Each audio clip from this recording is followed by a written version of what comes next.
আমারি মনের মাঝে কত যে বেদনা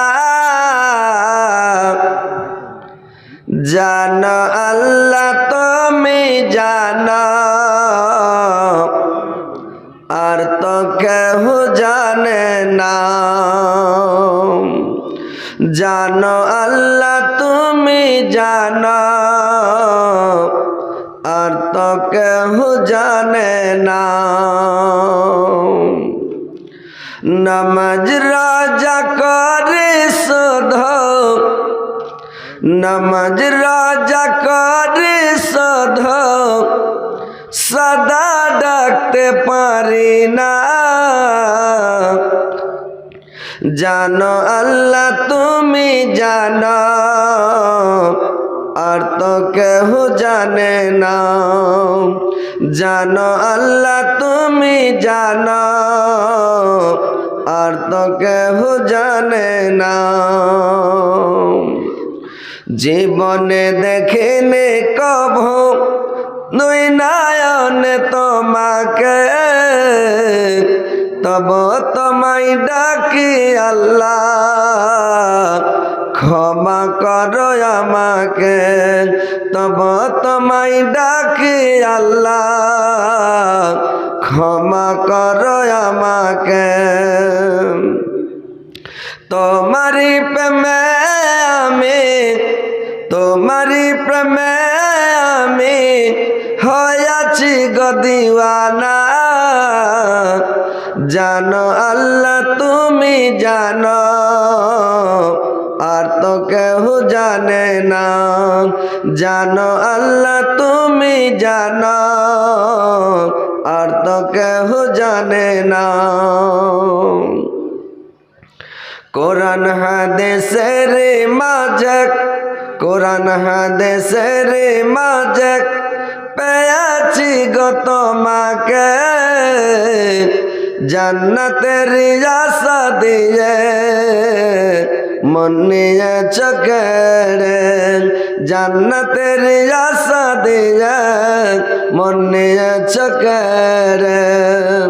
পাওনা পাওয়ার মাঝে পাওনা পাওয়ার মাঝে তোমারি গো করুণা।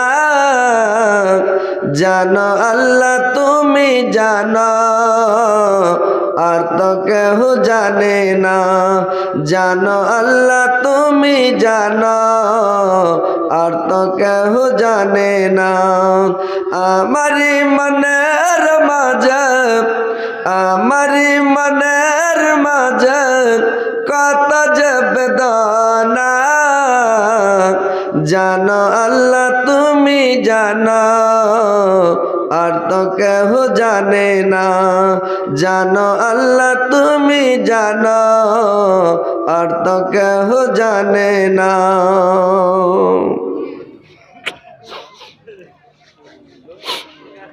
শ্রদ্ধেয় যোগ্যতম সভাপতি সাহেব, উপস্থিত উলামা ইকরাম, শ্রোতাবৃন্দ, মুসলিম সমাজ এবং পর্দার আড়ালের পর্দানসীন মা ও বোনেরা, সর্বপ্রথম আল্লাহ তাআলা বারেক ওয়া তাআলার তারিফ, প্রশংসা, গুণগান যে মহান আল্লাহ তাআলা বারেক ওয়া তাআলা আজকের রাত্রিতে আমাকে এবং আপনাদেরকে সকলকে এই জালসার মাহফিলে উপস্থিত করেছেন। আমরা সবাই দূরদারাজ থেকে এসে একত্রিত হতে পেরেছি। এই বলে আল্লাহর শুকরিয়া আদায় করে সকলে বলুন আলহামদুলিল্লাহ। তিনার পতপার তিনার প্রেরিত হাবিব মা আমিনার লাল মরুরদুলাল তাজদারে মদিনা আহমদে মুস্তফা মোহাম্মদে মুস্তফা, সকলে জোরে সোরে মহব্বতের সুরে বলুন সাল্লাল্লাহু আলাইহি ওয়াসাল্লামের প্রতি হাজারো হাজার লাখো লাখো দুরূদ বর্ষিত হোক। আল্লাহুম্মা সাল্লি আলাইহি আল্লাহুম্মা বারিক আলাইহি। ভাই সকল, বাপজিরা আমার,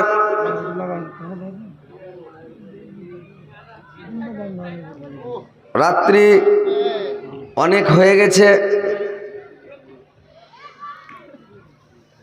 আর এই অনেক রাত্রিতে লোকজনেরও যখন বেশি রাত্রি হয়ে যায় মানুষের এনার্জি হারিয়ে যায়, সব মানুষ চলে গিয়েছে, হালকা কয়েকজন আছে। এই কিছু লোক ঘুমে এলোমেলো করছে। আমাদের বাঙালে হলে তো একটাও লোক থাকতো না এখন, মানে ঔষধ করার লেগাও পাওয়া যেত না। কিন্তু বিহারের মাটিতে আল্লাহর রহমত বর্ষিছে, আল্লাহর মেহেরবানি আছে বিহারের মাটিতে বলে আজকে সারা রাত্রি জালসা হচ্ছে।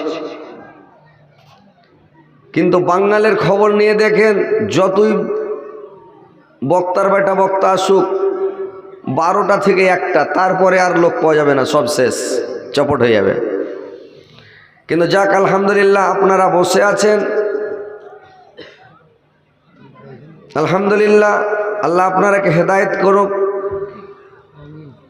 আল্লাহ আপনারাকে সুপথ দেখান, আল্লাহ যেন আপনাদেরকে কোরআন হাদিস মেনে চলার তৌফিক দেন, যেন আপনারা ওয়াজ নসিহত শুনে যেন আমল করার চেষ্টা করতে পারেন। আল্লাহর কাছে দোয়া করবো, আল্লাহ এদেরকে তুমি এবং আমাকেও সকলকে আল্লাহ তুমি হেদায়েত করো, আমিন আল্লাহুম্মা আমিন। কথা হচ্ছে ভাই, আমরা মুসলমান, আমাদের ধর্ম হচ্ছে ইসলাম, কিন্তু আজকে বর্তমান যুগে আমরা শুধু নামের মুসলমান হয়ে আছি, কাজের মুসলমান হতে পারছি না।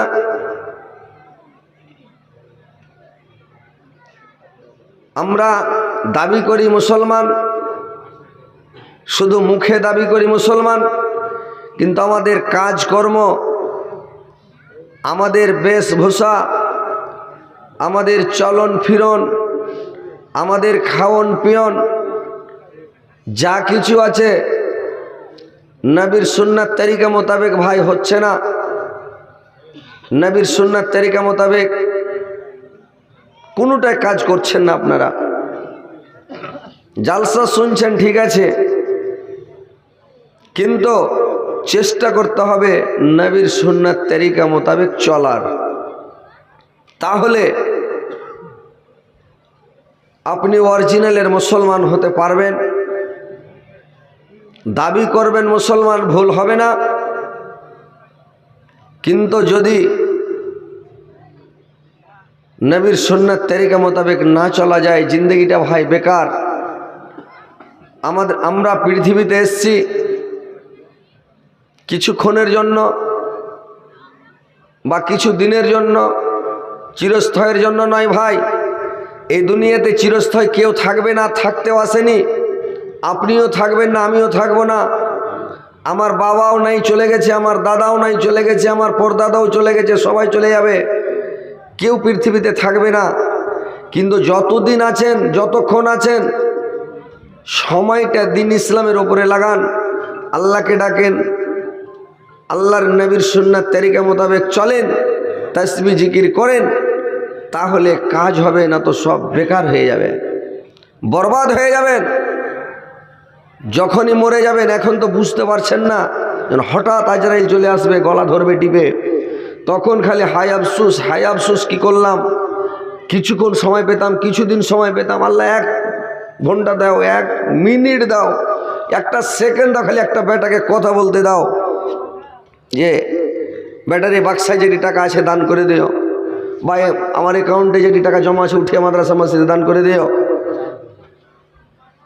বা 10 কাঠা জমি গালা দান করে দিও। একটা কথা বলতে দাও, বলে একটা কথাও বলার সময় দেওয়া হবে না, একটা সেকেন্ডেও সময় দেওয়া হবে না, যখন ধরে নেবে তখনই শেষ, কিছুই বলতে, বাবাও বলতে পারবেন না, আপনার বুদ্ধি শেষ। তাহলে সময় থাকতে আপনার এখন জ্ঞান গরিমা মাথা সবই ঠিক আছে, কোনো অসুবিধা নেই, সব কথা বুঝতে পারছেন। তাহলে যখন বুঝতে পারছেন তো সময়টাকে ভাই কাজে লাগান, নামাজ পড়েন, রোজা রাখেন, সব সময় তাসবিহ জিকির আল্লাহ আল্লাহ করেন, সব সময় আল্লাহকে ডাকেন। আপনি কাজ করেন, মুখে তো আর কাজ করে না, মুখে সুবহানাল্লাহ, আলহামদুলিল্লাহ, আল্লাহু আকবার, সুবহানাল্লাহি ওয়া বিহামদিহি, সুবহানাল্লাহি ওয়া বিহামদিহি, সুবহানাল্লাহি ওয়া বিহামদিহি পড়তে থাকেন না। মুখে আপনি তাসবিহ জিকির করেন না, আল্লাহ আপনার মান ইজ্জত বাড়িয়ে দেবেন, সম্মান বাড়িয়ে দেবেন, আপনার রুজিতে বরকত দেবেন, আল্লাহ আপনার চেহারা ভালো রাখবেন, শরীর সিহাত ভালো রাখবেন, পাক পবিত্র রাখবেন, সব সময় আল্লাহ আপনাকে ভালো রাখবেন। যদি আল্লাহকে সব সময় ডাকেন, তাসবিহ জিকির করেন, আল্লাহ আপনাকে ভালো রাখবে। কিন্তু ডাকবেন না, তাহলে পস্তাবেন মরার পরে ভাই, বুঝতে পারছেন তো? যাই হোক, কথা হচ্ছে আমরা বেশি দিনের জন্য আসিনি, কিছু দিনের জন্য পৃথিবীতে এসেছি। আল্লাহ পাক আমাদেরকে পাঠিয়েছে খালি মন বুঝার জন্য। এরা কি করছে পৃথিবীতে যে দেখা যাক। এই যে যা করে যাবেন, এখানে যা কামাই করবেন, ওখানে যে প্রতিফল পাবেন, ওখানে রাত নাই, দিন নাই, মাস নাই, বছর নাই, যুগ নাই, কাল নাই, কিছু নাই, হামেশা হামেশার জন্য লা মাহদুদ জিন্দেগি। ওখানে না রাত আসবে, না দিন আসবে, না ঠান্ডাকাল আসবে, না গরমকাল আসবে, না হেমন্তকাল আসবে, না গ্রীষ্মকাল আসবে, না কোনো কাল আসবে, কিছুই আসবে না ভাই। ওখানে মরে গেলেন, চেতন হয়ে গেলেন, আর ঘুম আসবে না, জিন্দগিতে মতো হবে না, একবারে হামেশা হামেশার জন্য এরকম ডাইরেক্ট হয়ে থেকে যাবেন। তো কথা হচ্ছে ভাই, এই যে কয়দিন আছেন আল্লাহকে ডাকেন। তো কথা হচ্ছে যে আমরা মুসলমান, আল্লাহর নবী, আমরা আখেরি নবী মুহাম্মদ রাসূলুল্লাহ সাল্লাল্লাহু আলাইহি ওয়াসাল্লামের উম্মত। আমার নবী যখন দুনিয়া থেকে যায়, যখন বিদায় নিয়ে গিয়েছিলেন, তখন আমাদেরকে সারা বিশ্বের মুসলমান মুমিনকে ওসিয়ত করে গেছেন, যখন কোনো বংশের কোনো লোক মারা যায়, কোনো নেতা মাথা মারা যায়, তখন কি করে গোটা গ্রামের লোককে ডেকে ওসিয়ত করে। ওরকম নেতা যখন নেতা মাথা মারা যায়, কিংবা যখন ওরকম বংশের ভালো মান্যগণ্য লোক মারা যায়, গোটা বংশকে ডেকে ওসিয়ত করে। কিংবা যদি বাবা মারা যায়, 5টা 7টা 4টা জয়টা বেটা থাকে, বেটাকে ডেকে ওসিয়ত করে মারা যায়। বাবা জানতে পেরেছে আমি আর বাঁচবো না দুনিয়াতে, ডাক্তারের রেজাল্ট দিয়ে দিয়েছে দুনিয়াতে আর থাকবো না, তখনই বুঝতে পারছে আমার নামদিক তো শেষ, খালি গলা খান থেকে এদিকে শ্বাসটা চলছে কোনো রকম, হাত পা লড়ে না। ও জানতে পেরেছে আমি আর বাঁচবো না, আমার ভালো হওয়ার উম্মেদ নাই, আমি শেষ। তখন বেটাটাকে ডেকে ওসিয়ত করে, কি বলে, শোনো বাবা, আমি তো বেশি দিন আর থাকবো না, বেশিক্ষণ তোমাদের সম্মুখে নাই, আমি পৃথিবী থেকে চলে যাব। কিন্তু তোমরা আমার যে 5টা 7টা 10টা বেটা আছো, তোমরা সবটি বেটা একতা হয়ে থাকিও, তোমরা ভাই ভাই মিল রাখিও, তোমরা ভাই ভাই মতভেদ করিও না, ছোটকারা হইও না, তোমরা ভাই ভাই দল ভাঙাভাঙি করিও না, তোমরা সবটি ভাই মিল মহব্বতে দিন কাটাবে। মিল মহব্বতে মানে সবটি ভাই তোমরা এক জায়গায় থাকবে, এক জায়গায় বসবে, তোমরা মাসওয়ারা করবে, এক জায়গায় উঠবে বসবে, তোমরা ভাই ভাই চলাফেরা করিও। আর যদি তোমরা গাছ ভেঙে দাও, এক ভাই এদিকে যাও, এক ভাই এদিকে যাও, এক ভাই ওদিকে যাও, মানে যদি এরকম করো, এক ভাইকে মারছে আর এক ভাই দেখছে, আর এক ভাইকে মারছে আর এক ভাই দেখছে, এক ভাই এদিকে এই পার্টি করছে, আর এক ভাই ওই পার্টি করছে, আর এক ভাই ওই পার্টি করছে, ইয়াকে মারছে তখন ও হাসছে, ওকে মারছে তখন ও হাসছে। এরকম যদি করো বাবা, সবাই মায়ের খাবে, সবাই লাত খাবে, তোমরা কমজোর হয়ে যাবে, তোমরাকে সবাই ঠাটাবে। আর যদি তোমরা 5-7টা ভাই আছো বা তোমরা আমাদের বংশের লোক আছো, সবাই যদি একতা হয়ে থাকো, তাহলে তোমাদের উপরে কেউ হাত লাগাতে পারবে না, কেউ আক্রমণ করতে পারবে না, তোমাদেরকে ভয় করবে তোমাদের হাত লাগাতে। এইভাবে বাবা ওসিয়ত করে যায় ছেলে পিলেকে। কিংবা বংশের লোক ওরকম থাকলে গোটা বংশকে উচ্ছেদ করে যায়। আমাদের ধর্মের নেতা, ধর্মের গুরু যিনার নাম হচ্ছে মুহাম্মদুর রাসূলুল্লাহ সাল্লাল্লাহু আলাইহি সাল্লাম, যখন তিনি দুনিয়া থেকে চলে যাবেন, বিদায়ের হজ করে আসলেন, আল্লাহর নবী বুঝতে পারলেন আমি আর পৃথিবীতে বেশি দিন থাকবো না, আমার আর সময় নাই। আল্লাহর নবীর দরবারে যখন সূরা নাসর নাযিল হয়ে গেল, আল্লাহর নবী জানতে পেরে নিলেন আমি আর পৃথিবীতে বেশি দিন থাকবো না। আল্লাহর নবীর কাছে যখন সূরা নাসর নাযিল হয়ে গেল, আল্লাহর নবী জানতে পেরে নিলেন আমার সময় আর পৃথিবীতে বেশি নাই, শেষ টাইম আমার। আল্লাহর নবীকে জানিয়ে দেওয়া হলো ইজা জা নাসরুল্লাহি ওয়াল ফাতহু ওয়া রাআইতান নাসা ইয়াদখুলুনা ফি দীনিল্লাহি আফওয়াজা ফাসাব্বিহ বিহামদি রাব্বিকা ওয়াস্তাগফিরহু ইন্নাহু কানা তাওয়াবা। আল্লাহর নবীকে যখন জানিয়ে দেওয়া হলো যখন তোমার কাছে আল্লাহর সাহায্য অভিযান এসে যাবে, যখন দেখবে তুমি যে দলে দলে মানে ইসলাম গ্রহণ করতে লেগেছে, তখন তুমি করো কে? তুমি তোমার পরপুর প্রশংসার সহিত তোমরা পবিত্রতা ঘোষণা করো এবং তুমি ক্ষমা প্রার্থনা করো, নিশ্চয় তোমার পর্ব তওবা কবুলকারী, তোমার তওবা কবুল করবে। যেমন আল্লাহর নবী জানতে পারলেন যে আমার আর সময় নাই, চতুর্দিকে ইসলামের ডাঙ্কা বেজে গেছে, দলে দলে মানুষ ইসলাম গ্রহণ করতে লেগেছে চতুর্দিকে। এদিক থেকে খবর আসছে মুসলমান হচ্ছে, ওই দিক থেকে খবর আসছে মুসলমান হয়ে যাচ্ছে, ওই গ্রাম গোটাই মুসলমান হয়ে গেল, এলাকা গোটাই মুসলমান হয়ে গেল, চতুর্দিকে ইসলামের ডাঙ্কা বাজছে হো হো করে, সবাই মুসলমান মানে হয়ে চলে যাচ্ছে দাঁড়াদাঁড়।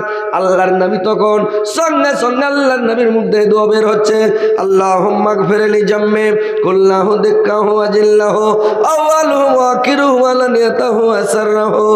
আল্লাহর নবীর মুখ দিয়ে দোয়া বেরিয়ে গেল।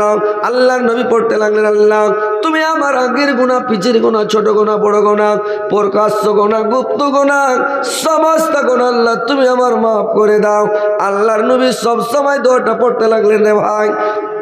হযরত আবু হুরায়রা থেকে বর্ণিত মুসলিম শরীফের হাদিস, আল্লাহর নবী প্রত্যেক নামাজে প্রত্যেক সাজদাতে 10 বার করে করে দোয়াটা পড়তেন আর আল্লাহর কাছে খালি ক্ষমা চাইতেন যে আল্লাহর নবীর আর সময় না, পৃথিবীতে বেশি দিন থাকবে না, আল্লাহর নবী চলে যাবেন।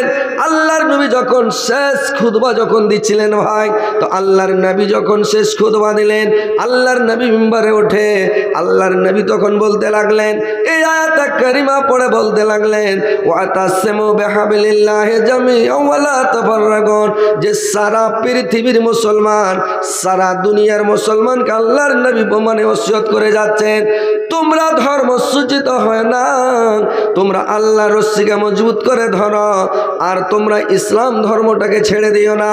তোমাদের উপরে বিপদ আসলে তোমরা রক্ষা করবে, তোমাদের মধ্যে যারা দুর্বল আছে তাদেরকে তোমরা সাহায্য করো, আর তোমরা ইসলামকে ছেড়ে দিও না।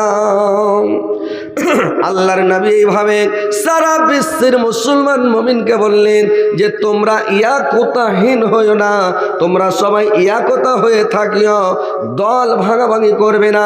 সারা বিশ্বের মুসলমান মুমিন যদি তোমরা একতা হয়ে থাকো, বেধর্মীরা অন্য বেধর্মীরা তোমাদের সঙ্গে মোকাবিলা করতে পারবে না, কাছে বিড়তি ভয় করবে।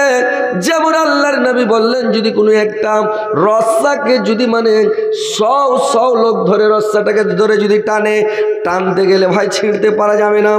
একটা মোটা রস্সা 100 লোক গাছে বেঁধে দেন রস্সাটাকে, আর গাছে বেঁধে 100 লোক টানেন তো রস্সাটা ছিঁড়ে যাবে যে ভাই? ছিঁড়তে পারবেন? কোনো মতে ছিঁড়ে যাবে না। মোটা রস্সা বেঁধে দেন, ছিঁড়া যাবে না। কিন্তু ওই রস্সাটাকে পাকু বেঁধে দেন, পাকু বেঁধে দেওয়ার পরে একটা করে খেয়াও ধরেন, একটা যদি কমজোর দুর্বল পাতাই না লোক, মানে শক্তি টক্তি নয়, একেবারে পাতাই না আছে, ওই পাতাই না লোকটাকে যদি দেন যে টানো তো ধরবে, পাটাপাট ছেড়ে দেবে, পাটাপাট ছেড়ে দেবে, ও দড়ি রাখবে না। কি ছিঁড়তে পারবে যে ভাই? এক খেয়াও সুতা ছিঁড়তে পারবে না। যেই ধরবে ওই ছেড়ে দেবে পাটাপাট। পাতানা লোকের শক্তি কতখানি? পাতানা লোকের শক্তি থাকে কি? শক্তি থাকে না, তাও ছিঁড়ে দেবে। তার মানে ওই যে খেয়াও বিড়ে দিয়েছে, ওর শক্তি নাই। খেয়াও বিড়ে গেলে শক্তি থাকে না। যখন পাক দেওয়া থাকে তখন ওর শক্তি থাকে, আর পাক যখন থাকে না তখন ওর শক্তি থাকে না। ওকে যে ধরবে সেই ছিঁড়বে, যেমন করে মন তেমন করে ছিঁড়ে দেবে, বুঝতে পারছেন তো? আল্লাহর নবী বললেন, যখন সব মুসলমান একতা হয়ে থাকবে, রস্সার মতন মজবুত হয়ে থাকবে, রস্সা যেমন কেউ টাইনা ছিঁড়তে পারে না, ওইরকম কেউ তোমরা মানে মুসলমানকে কেউ পারবে না, সব একতা হয়ে থাকো। আর যদি তোমরা